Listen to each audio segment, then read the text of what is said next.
pour que l'on puisse dialoguer sur les enjeux de l'intégration d'une plateforme numérique d'apprentissage dans des contextes différents, qui sont de la maternelle à l'enseignement supérieur, un même outil, les mêmes outils, les mêmes moteurs, les mêmes fonctionnalités. Comment on peut appréhender un projet d'intégration de plateforme, quels sont les enjeux, quelles peuvent aussi être les difficultés, quelles sont les perspectives d'usage d'un point de vue pédagogique, mais aussi d'un point de vue communicationnel, organisationnel. Et pour ce faire, on a souhaité donc faire intervenir différents témoins qui vont pouvoir apporter un retour d'expérience, une problématique particulière. Donc, on aura l'occasion d'écouter Sarah Thibou, qui est directrice d'une école communale à Chaumont-Gistou, une école maternelle et primaire, qui utilise le LT depuis maintenant 1 an à peu près. On aura l'occasion également d'écouter Laurent Tréhou, qui est professeur de physique dans une école préparatoire du cycle supérieur, donc école préparatoire aux écoles d'ingénieurs à Lille, dans les Hauts-de-France, donc au nord de la France. Et puis, nous attendons également Monsieur Didier Parent, qui lui est responsable informatique de la commune de Soumagne, qui a lancé en fait un projet communal pour intégrer la plateforme d'apprentissage au sein des 5 écoles de la commune. Donc, l'idée, c'est que l'on puisse donc échanger de façon un peu informelle entre les différents intervenants et qu'on puisse avoir aussi un temps d'échange avec vous pour que vous puissiez les interroger, les challenger, éluder certaines des préoccupations que vous pourriez avoir ou des questionnements que vous pourriez avoir, autant d'un point de vue mise en place d'un tel projet, qu'est-ce que ça veut dire, quels sont les impacts, que d'un point de vue tout à fait pratique, si je suis un enseignant, qu'est-ce qui va se passer dans mes pratiques professionnelles, dans ma gestion de classe, dans mon interaction avec les familles, etc. Donc, Sarah, l'idée c'était de pouvoir commencer avec vous sur finalement quelles ont été les motivations, qu'est-ce qui vous a poussé, qu'est-ce qui a poussé l'école à intégrer un tel outil, un tel projet, quels étaient peut-être les besoins ou les problématiques que vous aviez et en quoi finalement cette plateforme a su ou est en train ou pourrait y répondre. Merci. Mais bonjour à vous. En fait, ça fait 2 ans donc, que j'ai repris la direction de l'école dans laquelle j'enseignais. C'est une école en immersion néerlandophone. Et depuis pas mal de temps, vu le projet, les équipes devaient travailler en cycle et partager des fichiers.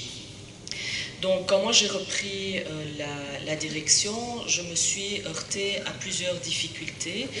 Tout d'abord, lorsque je devais envoyer une communication aux parents, vu qu'on avait déjà mis en place tout ce qui était transfert d'informations via boîte mail, j'avais d'énormes difficultés à envoyer les mails en direct à tous les parents quand c'était de façon systématique dans le courant de la journée.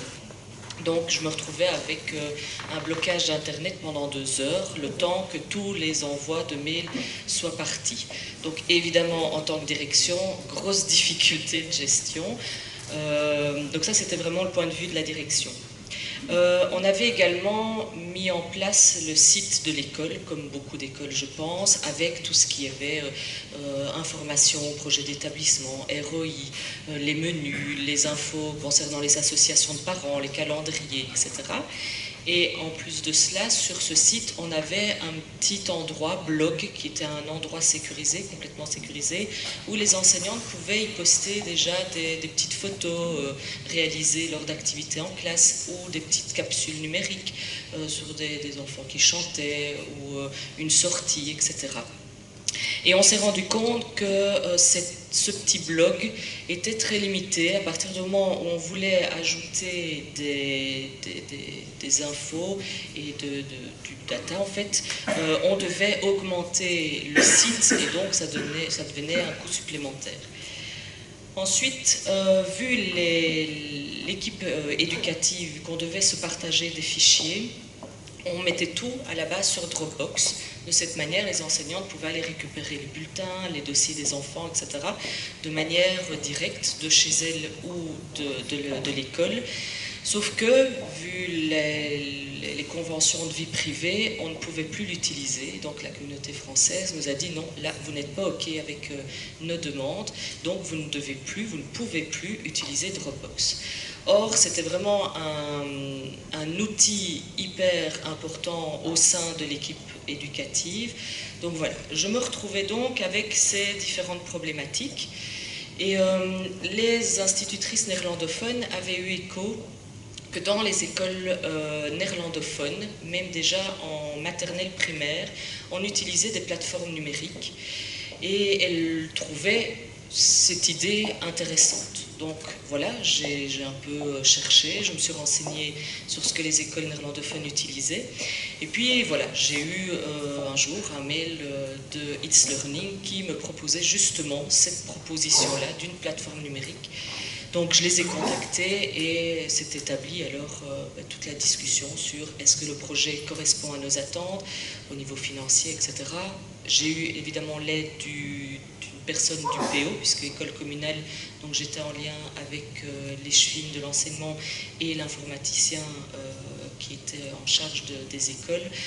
Et voilà, il y a tout un processus qui a été mis en place. Donc c'était par rapport à nos trois problématiques, comment s'y retrouver de façon légale, facilitatrice aussi, pour envoyer les mails aux parents de façon simple, utiliser des blogs capsules numériques, que les parents puissent retrouver toutes les informations pratiques de l'école et avoir un endroit sécurisé pour l'équipe éducative.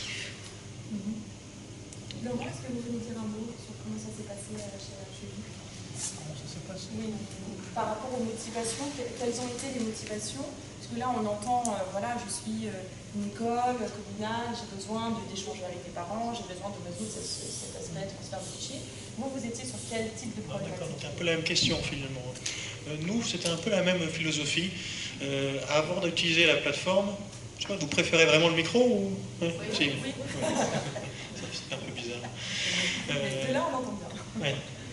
Donc c'est l'essentiel, oui. Donc avant, on utilisait un peu comme ma collègue, on utilisait nous SkyDrive ou OneDrive, vous connaissez peut-être, hein, c'est un Google Drive. Ça c'était pour le stockage de documents. On avait souvent des problèmes, on commençait par créer des comptes SkyDrive avec les élèves. On avait des classes de 50, on crée un compte, chaque élève crée un compte, et on avait souvent un blocage Microsoft qui trouvait qu'on créait trop de comptes d'un coup au même endroit. Alors, la première classe qu'il faisait, ça allait, et puis après, fini pour la journée. Il fallait attendre le lendemain qu'on puisse recréer des comptes. En fait, on avait tous la même adresse IP, et Microsoft ne voulait pas il pensait que c'était une attaque éventuellement. Alors après, pour faire des QCM, on passait par exemple par EvalQCM. Pour des rendez-vous, on passait par Doodle.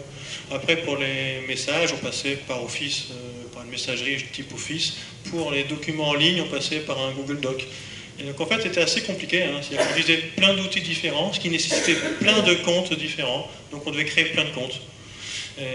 C'était compliqué, pas performant. Et finalement, mettre les documents dans un Google Drive ou même un Dropbox, je crois que c'est pas très pratique. Tout est rangé dans des dossiers, mais quand on est passé à e-learning, ça n'a rien à voir. D'ailleurs, quand on en parle aux collègues, ils se demandent comment on faisait avant, franchement, la plateforme. Donc c'était vraiment ça le point de départ, c'est qu'on n'avait pas les outils qu'il fallait. Donc votre problématique, c'était plutôt la gestion des documents, la gestion de comment je transfère des documents. Alors vous, c'était plutôt sur le côté comment je communique avec les parents dans un premier temps.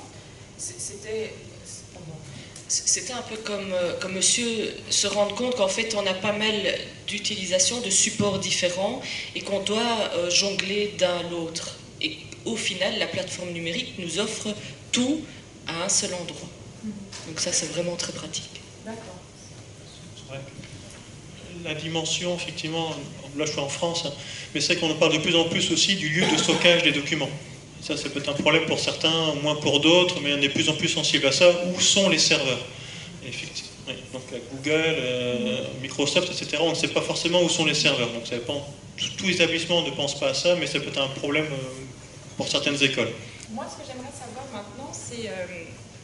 Bon, on prend la décision d'intégrer un tel projet, il y a un coût, mais il y a aussi un changement dans les pratiques, c'est-à-dire qu'on achète un outil, on a une solution, il y a des fonctionnalités, mais qu'est-ce que ça change dans les pratiques? Comment notre communauté éducative réagit face à un tel projet? Est-ce qu'on a tout de suite l'adhésion de tous les enseignants, de toute la communauté, l'adhésion des parents, l'adhésion des élèves? Comment on gère l'arrivée d'un tel projet de façon concrète? Est-ce que vous avez dû gérer des réticences, des appréhensions des collègues? Comment vous avez géré le groupe? Est-ce qu'il s'est mis en place progressivement une synergie autour du projet? Comment on suscite l'adhésion et comment on fait que un tel projet qui peut susciter de l'appréhension, parce que ça change les pratiques, comment on arrive à l'intégrer, à animer le groupe autour de ça? Sarah, parce que vous, en tant que directrice, vous avez dû aussi travailler avec votre communauté enseignante. Oui, tout à fait. Donc, à partir du moment où j'ai découvert la plateforme, etc., on en a pas mal parlé lors des concertations, on a vraiment évalué le pour et le contre, puis on s'est lancé dans la plateforme. On a tout d'abord commencé par intégrer uniquement les parents et les enseignants. Donc on a d'abord, nous, commencé à découvrir la plateforme en tant qu'enseignante, donc pour les transferts de données, d'informations, de fichiers, les bulletins, les dossiers des enfants, les préparations, etc. Ça nous a pris du temps, on a fait pas mal de concertations, on a commencé à établir des chartes aussi, parce que très vite est arrivée la question en tant que collègue, oui, mais moi je n'ai pas envie d'avoir cette application sur mon smartphone, et quelle heure à tout moment tu m'envoies des infos jusqu'à 9h, 21h, 22h, ça je ne veux pas. Donc voilà, ce fut pas mal de discussions, de trouver des compromis, de savoir, bon ben ok, voilà ce que l'on balise, nous ici en tant qu'équipe éducative, voilà ce que ça renvoie, moi en tant que direction vis-à-vis de vous.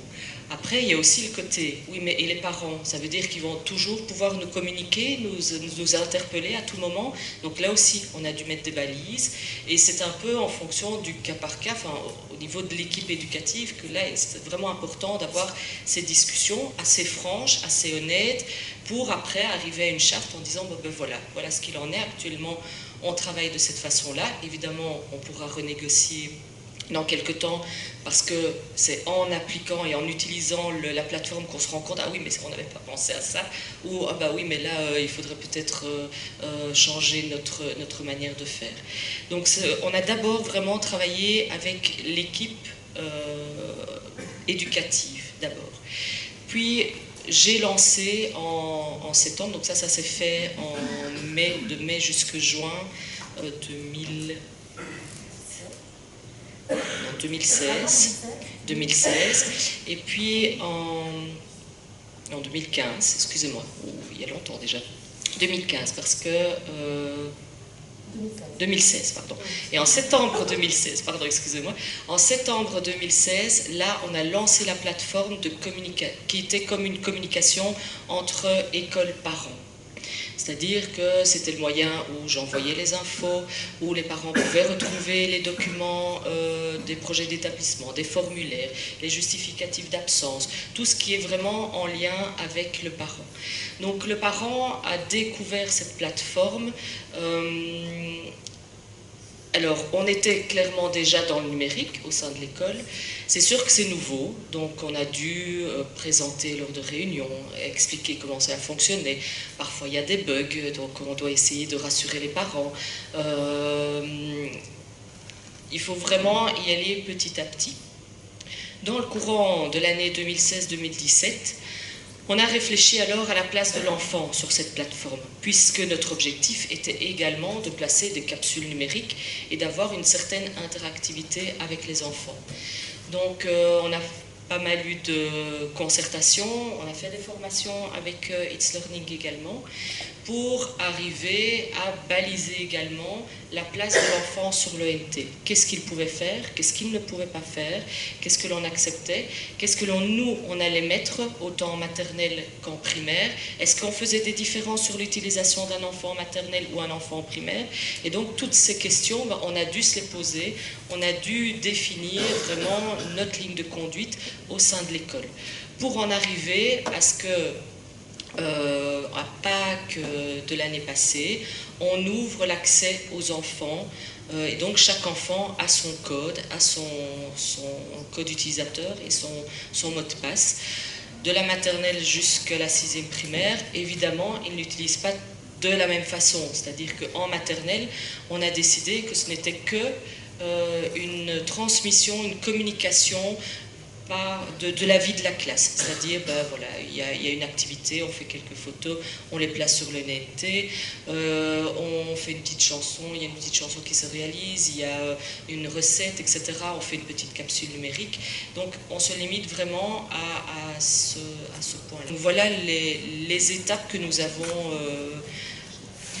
avons placé tout au long de ce processus d'installation de la plateforme numérique. Mais c'est sûr qu'il faut y aller tout doucement, il faut beaucoup de communication entre l'équipe, enfin, la direction, les parents, mais également entre nous, collègues, pour être bien sur la même longueur d'onde et éviter les écueils, les discussions et autres. Par rapport à la charte, est-ce que vous pouvez nous donner des exemples un peu précis de points qui ont fait un peu débat dans l'école? Et on s'est rencontrés en fait la semaine dernière lors d'une nouvelle formation autour de la tablette. Et on s'est rendu compte qu'intégrer la tablette dans l'école, ça génère aussi de nouvelles pratiques, des nouvelles postures, l'accès au matériel, gérer le drive, par exemple, c'est une question, se dit bon alors est-ce qu'on a le droit à la donner, où elle est stockée, etc. Et on s'est rendu compte qu'il faudrait presque faire une nouvelle charte de l'utilisation de la tablette dans l'école. Et par rapport à l'arrivée de l'ENT, cette charte, déjà la première, on va dire, la première étape, est-ce que vous pouvez nous donner un ou deux exemples de points qui ont fait débat et là vous vous êtes dit il faut qu'on arrive à donner des balises, comme vous disiez. Mais c'est ce que j'expliquais, le gros point c'est vraiment l'intrusion de la plateforme dans la vie privée de l'enseignante.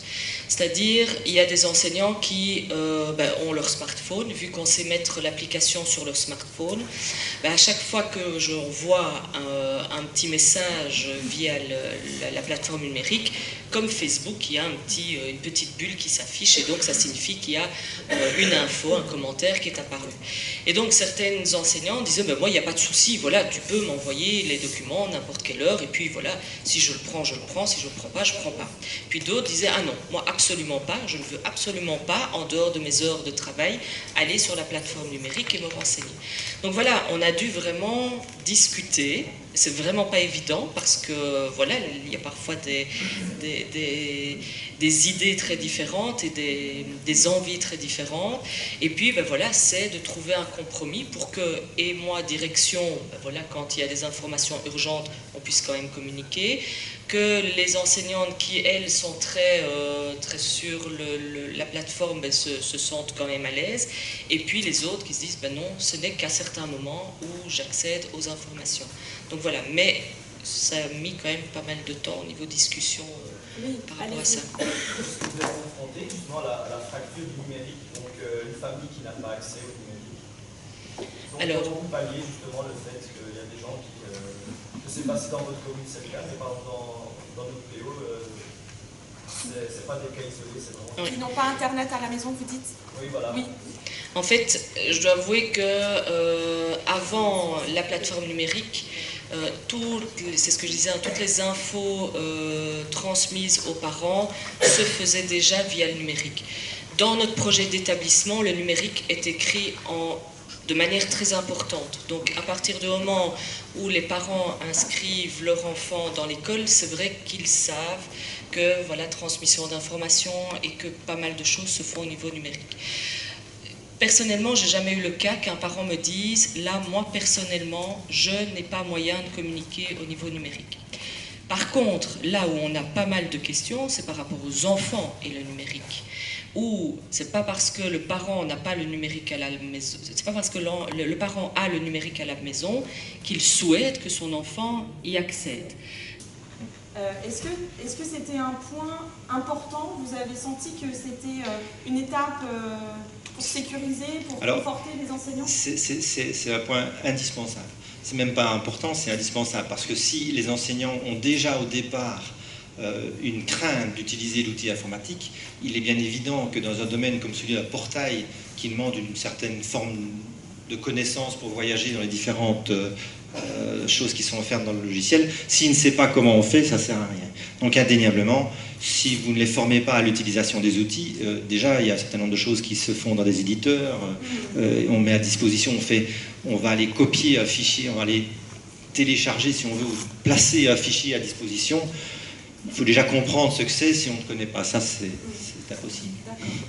Laurent, j'aimerais bien vous entendre sur, parce que vous êtes du coup un enseignant aussi, vous pilotez un peu le projet dans l'école, mais vous êtes aussi un enseignant, un professeur de physique, et j'aimerais bien savoir ce que finalement l'outil a changé dans la pratique enseignante, dans l'interaction que vous avez, non seulement avec vos pairs, avec vos collègues, mais surtout avec les élèves.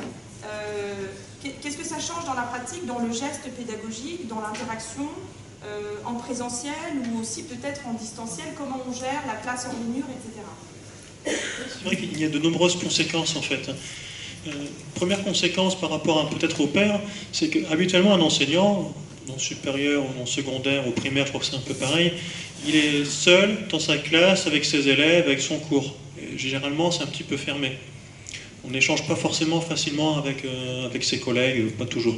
Et donc, on a remarqué qu'un des réflexes maintenant dans e-learning, c'est que lorsque le prof crée son cours, assez rapidement, il rajoute en participant d'autres collègues. Et ils ajoutent en tant qu'enseignant ou en tant qu'invité. C'est un réflexe quasiment immédiat. Alors, pas tout le monde, hein, et généralement, c'est mutuel. On s'invite, on se réinvite, en quelque sorte. Et ça permet en fait de partager ses ressources, ses cours, ses QCM, et surtout ça donne des idées aux collègues en fait. Hein. Comment on peut structurer la page, comment on peut mettre des photos, comment on peut gérer les semaines, les dossiers, enfin comment est-ce qu'on met une page, une remarque, enfin, comment on tient à jour en fait son espace sur e-learning. Et ça, c'est enrichissant. Et ça a des conséquences pratiques importantes, en particulier quand des nouveaux enseignants arrivent. Quand avant un nouvel enseignant arrivait, bon on essayait de l'aider, mais c'était pas toujours évident. Et maintenant, ce que l'on fait, c'est qu'on le met dans notre cours. Et du coup, évidemment, ça ne le dispense pas de faire son propre cours, hein, mais ça ne le dispense pas. Hein. Mais en revanche, c'est vraiment très rassurant s'il a déjà un support, s'il a déjà des exercices, des cours, un espace de partage. Oui. Bon, ici on parle un peu école. Est-ce que ce principe-là peut être au sein d'un PO, donc que ce soit le PO, l'enseignant, entre guillemets, et que tous les enseignants de la commune puissent accéder alors à la plateforme pour pouvoir avoir accès à tous. Partager, oui, c'est la notion. Oui. En fait, c'est une plateforme qui peut vivre un peu en autarcie dans une mini-école, dans un mini-espace, voire même un seul enseignant qui va utiliser cet espace, ou alors à l'échelle d'un territoire, d'un département, d'un territoire plus vaste, d'un regroupement dans le cadre d'une commune. On a aussi des exemples à l'échelle d'un territoire comme toute la France. Toi, c'est une entreprise, voilà. Et on a aussi un exemple de chambre de commerce qui l'utilise à travers tout l'espace national français. Donc, c'est aussi une possibilité d'interagir à différentes échelles. Il y a les interactions avec les collègues, il y a les interactions avec les familles, il y a les interactions avec les enseignants. Il peut y avoir aussi des interactions à des niveaux plus macro, du type des équipes de direction qui seraient éloignées géographiquement. Oui, ça c'est... Après, on la modélise comme on veut, en fait. Après, moi, j'ai d'autres exemples un peu du même type. On a créé des espaces partagés par matière. Nous, on a un espace partagé pour les professeurs de maths, pour les professeurs de physique, pour chimie, français, etc. Et donc, c'est une espèce de pot commun, on met tous les documents utiles. Donc, on met nos cours, nos TD, nos TP, des QCM, des vidéos. Et j'ai des exemples très concrets. Hein. La semaine dernière, j'ai un collègue qui a mis ses capsules vidéo qui servaient d'introduction à son cours, tandis qu'un autre a mis à jour un nouveau QCM. Et encore un troisième, oui c'est ça, il a fait un nouveau TD, un TD que je vais faire demain. Et donc là, quand ça fonctionne comme ça, effectivement on dit souvent que le numérique demande du travail, ce qui est vrai, mais si on avait partagé de la sorte, on peut vraiment faire un travail collaboratif. Donc là c'est enrichissant, ça ne demande pas forcément plus de travail finalement, puisque un clic, et on récupère le travail en fait. Hein. Donc, bon, il faut faire le travail, mais un seul clic, on le récupère, et si tout le monde joue le jeu, enfin, on n'a pas besoin que tout le monde joue le jeu, mais plus il y a de personnes qui jouent le jeu, plus c'est facile. Oui. Donc, au niveau des élèves, alors, par rapport aux élèves, qu'est-ce que ça change? et après il y a plein de points de vue aussi par rapport aux élèves. On fait des choses qu'on ne pouvait pas faire avant. Moi, par exemple, j'aime bien demander des comptes rendus de TP sur e-learning. C'est juste pratique. Avant, je demandais qu'ils me rendent le compte rendu 2-3 jours après ou une semaine après. Parfois, ils rendaient ça en retard, par exemple. Maintenant, je le mets sur e-learning avec une date précise et je refuse le retard. Et donc, l'élève, c'est très bien qu'il leur rende ça à l'heure, sinon c'est refusé par la machine. Donc là, moi, je suis assez content. J'ai plus aucun problème pour avoir mes comptes rendus. C'est un exemple très pratique. J'ai d'autres collègues qui aiment bien ça aussi pour les rapports de projet. Je ne sais pas si vous faites des projets, mais c'est très pratique pour cela. Et il y a aussi une case à cocher éventuelle qui est l'anti-plagiat, qui plaît beaucoup aussi à d'autres collègues. Avant, on avait un autre outil, évidemment, anti-plagiat. Mais le problème, c'est que les élèves donnaient ça, il fallait le soumettre à l'outil. Pas pratique, puisque c'est deux choses différentes. Donc là, comme l'élève dépose son compte-rendu dans la plateforme, on coche une case et on a le rapport d'anti-plagiat. Et c'est vraiment très bien fait. Moi j'ai des collègues qui font ça aussi en TP par exemple, hein, et ils ont plusieurs classes. Et le logiciel va jusqu'à dire quel élève aurait fait le même compte rendu et dans quelle classe. Et sur la même page, on voit les deux copies. C'est très utilisé dans le supérieur. Ah oui, c'est surprenant. Un tel dans cette classe a fait ça, un tel dans l'autre classe a fait ça, le système le sort. Et avec un pourcentage. Voilà. Après, un pourcentage naturel, c'est pas choquant. 30%, c'est pas choquant parce qu'il y a des phrases qui reviennent tout le temps. Il faut savoir que 30 ou 40%, c'est normal. Tout le monde emploie les mêmes mots. Enfin, voilà. Donc ça, c'est un exemple pratique. Après, on fait aussi d'autres activités, des QCM en dehors des cours, des évaluations avant. Alors ça, c'est vrai que quelque chose qui a été rendu possible, c'est la classe inversée. Typiquement, la classe inversée, des collègues qui fournissent le cours avant, éventuellement des capsules vidéo avant le cours, et puis lorsque les élèves arrivent en classe, eh bien, il peut y avoir une évaluation, un petit QCM rapide pour voir si ça a été bien compris, et puis après, il y a peut-être un bilan qui est fait, un cours qui est fait ensemble, avec une mise en commun avec les élèves, et des séances d'exercice après. Donc ça, c'est vraiment un usage très différent. Sans la plateforme, c'est pas évident de faire ça. Qu'est-ce que ça vous apporte de faire, d'utiliser cette pratique, cette modalité pédagogique de faire de la classe inversée? Oui, la classe inversée, ça donne plus de temps, peut-être en plus-value. Puisqu'en fait, finalement, le cours qu'on fait en classe devant les élèves, le cours que l'on fait, généralement, finalement, c'est un cours qui est assez proche de ce que font les livres, les vidéos, c'est quelque chose qui est assez répandu. Alors, tout le monde ne le fait pas. Hein. Bon, il y en a qui adorent, il y en a qui ne veulent pas. Hein. L'avantage ici, c'est que finalement, les élèves ont déjà découvert le cours avant. Ils ne viennent pas sans connaissance. C'est déjà une chose. Ils ne viennent pas en découvrant le cours. Et après, on peut plutôt passer plus de temps sur les réponses aux questions. On répond plus aux questions, puis après on passe plus de temps sur la mise en pratique. On fait moins de cours et plus de mise en pratique, il y a plus d'exercices et d'applications. Moins de cours théoriques et plus de mise en pratique, je dirais ça. Certains pratiquent cela avec des capsules vidéo. Ils font quelques capsules vidéo avant le cours. Et puis, lorsqu'ils commencent le cours, en fait, ils demandent aux élèves ce qu'ils ont retenu. Et puis, ils construisent son cours, un genre de carte mentale au tableau avec les élèves. Donc ça, c'est une possibilité. Ça, c'est quelque chose qui plaît en ce moment, les cartes mentales. C'est très à la mode. Oui, c'est assez à la mode, oui. Donc effectivement, on peut intégrer l'outil carte mentale dans e-learning aussi, si on veut, mais on le fait simplement au tableau avec les élèves en même temps. Pour conclure, est-ce que vous pouvez nous donner tous les trois, puis après on prend un petit temps d'échange avec vous pour que vous puissiez réagir et questionner. Si vous pouvez citer un fait marquant de ce projet ou un écueil que vous avez dû contourner, auquel vous vous êtes confronté, ou un objectif que vous vous fixez pour la suite, par rapport à l'intégration d'un tel outil dans vos pratiques, dans votre communauté, dans ce contexte. En amont, bien sûr.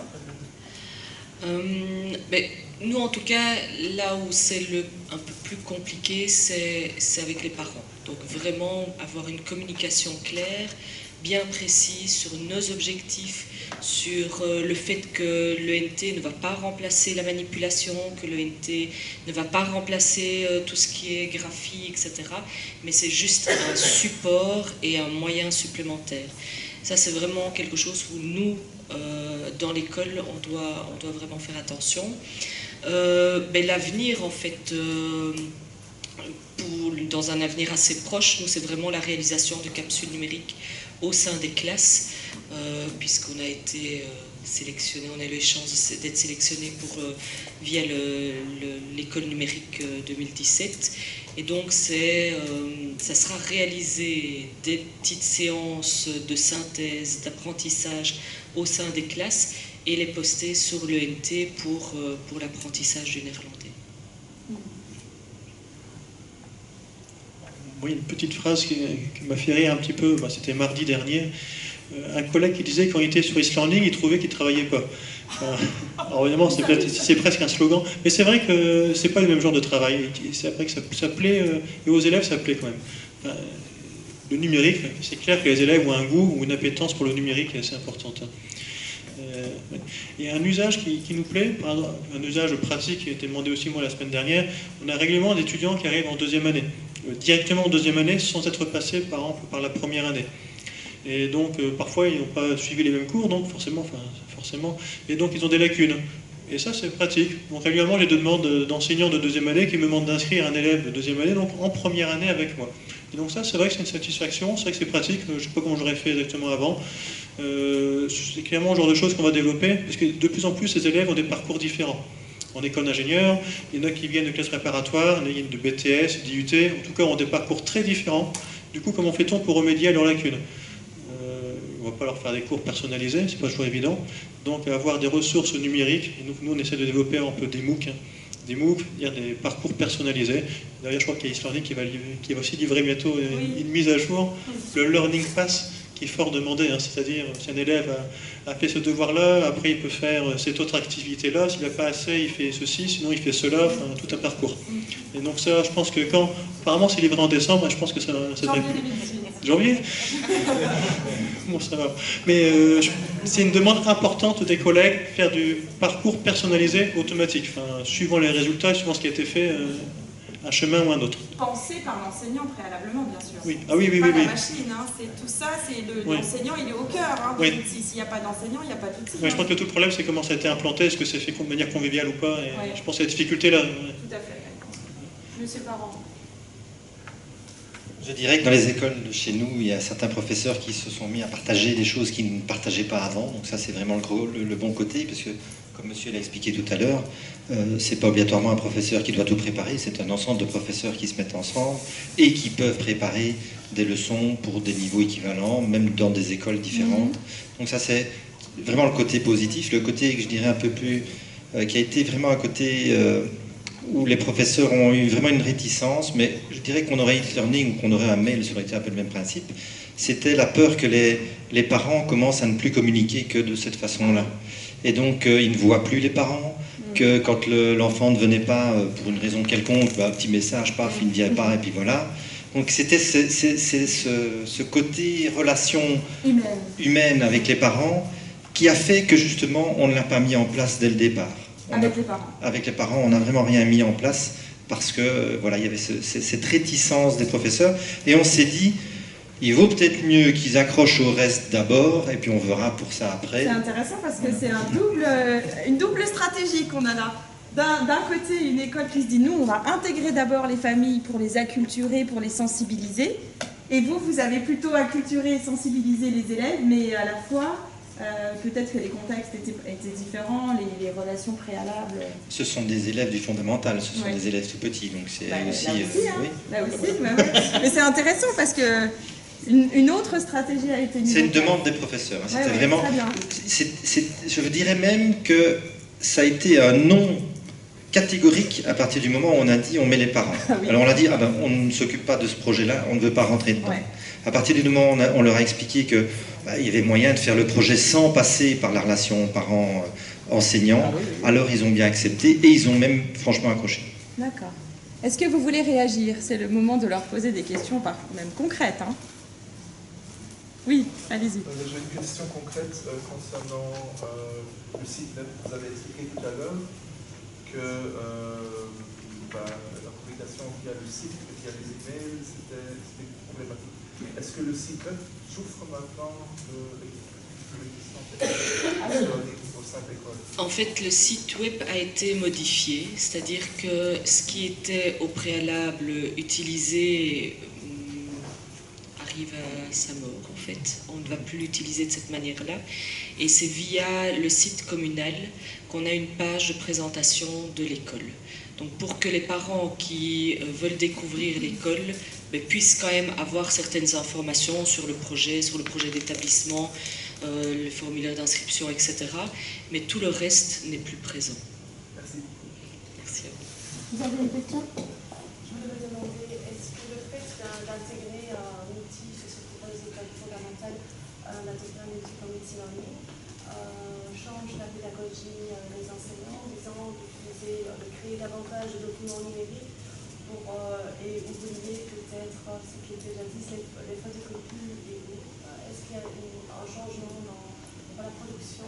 Et est-ce que l'accès, par exemple, même au journal de classe, etc., est envisagé aussi dans un école de journal de classe accessible à ceux aux élèves qui en ont besoin? Je pose cette question-là pour penser aux enfants qui ont besoin d'un outil numérique pour les troubles de dyslexie ou dyspraxie et autres, et qui sont à la demande d'avoir des documents exploités en classe en format numérique. Est-ce que ça encourage le passage au numérique ou pas?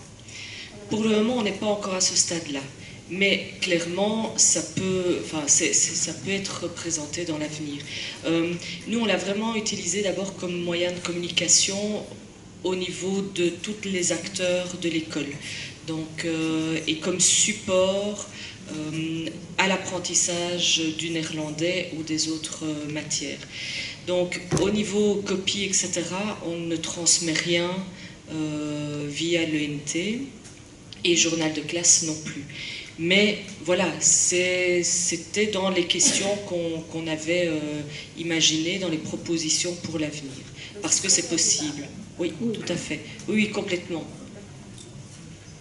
Et effectivement, nous, on a arrêté, ça dépend des enseignants, mais on a vraiment diminué de manière très importante les polycopiés. On n'a pas toujours le terme polycopier, mais il n'a plus de sens. On dit toujours polycopier, on dit polycopier sur les learning, mais... Ah oui, vous dites polycopier parfois, sur les learning. oui, je ne sais plus comment dire, mais effectivement, on ne met plus de documents papier presque. Et là, il y a vraiment des économies substantielles. On peut voir ça d'un point de vue écologique ou économique, mais des économies éventuelles vraiment très importantes. Vous avez Je peux juste rajouter, par contre, ce que je peux rajouter, il n'y a pas que des capsules sur l'ENT des cours des enfants. Tout ce qui est leçons, petits rappels, les petits mots de la dictée, etc., se trouve également sur l'ENT. De cette manière, voilà, quand un enfant a plus de difficultés au niveau script, ou il a oublié son cahier, ou il est chez papa et puis le cahier est resté, enfin voilà, tout ce côté-là est également présent. Et donc les enseignants placent, en tout cas à partir de la 3e, 4e, 5e, 6e, vraiment beaucoup plus de support par rapport à ce qui se trouve dans les autres classes. Mais en effet, donc ça peut un peu répondre déjà à cette question et on est déjà un peu dans cette lignée. Mais il faut vraiment y aller tout doucement parce que clairement ça demande du temps. Voilà, il n'y a pas de secret, il faut découvrir la plateforme, il faut connaître tout doucement toutes les applications et voilà, on n'est qu'au début au final. Oui, vous voulez dire. J'ai deux questions. La première, c'est concernant le financement de la plateforme. Vous avez des pouvoirs organisateurs qui nous ont soutenus dans cette démarche. Est-ce que vous répercutez le coût de la plateforme d'une manière ou d'une autre auprès des parents en disant que vous faites une économie de photocopie ou autre chose?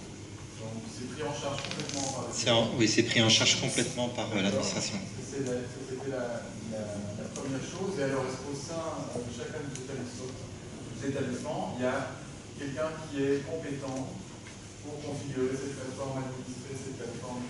Alors ça, c'est une petite subtilité de chez nous, dans un sens. Il y a des référents dans chaque école, ça c'est certain. Et il y a, on le sait bien, dans chaque école, des enseignants qui ont un rapport avec le numérique bien plus grand que les autres. Et donc, ce sont ceux qui boostent un petit peu le système. Mais nous, service informatique de l'administration, et surtout mon collègue qui s'occupe de tout ce qu'il a mis en forme des choses, c'est lui qui est vraiment le référent en cas de volonté spécifique, de problème ou autre, c'est lui le référent pour arranger tout. Par exemple, la mise en place des listes des élèves pour les passages d'années, etc., c'est nous qui nous en sommes occupés. Mais Chez nous aussi. Donc moi j'ai l'aide de la personne. J'ai l'aide de la personne au niveau communal, informatique, liée aux écoles. Et donc voilà, c'est cette personne-là qui fait aussi tous les imports, exports, qui rajoute les personnes. Quand moi j'ai un souci, c'est vers lui que je vais. Et puis après, si lui ne sait pas répondre, alors on va au-delà et on fait appel à It's Learning. Mais par contre, la plateforme, en fait, si vous voulez, souvent ça c'est une inquiétude. La gestion, en fait, on a l'impression que c'est un logiciel ça ne nécessite pas de compétences d'informatique. Moi, la plupart des gens avec lesquels je collabore, ce sont des enseignants qui vont utiliser le bouton pour apporter les élèves, par exemple.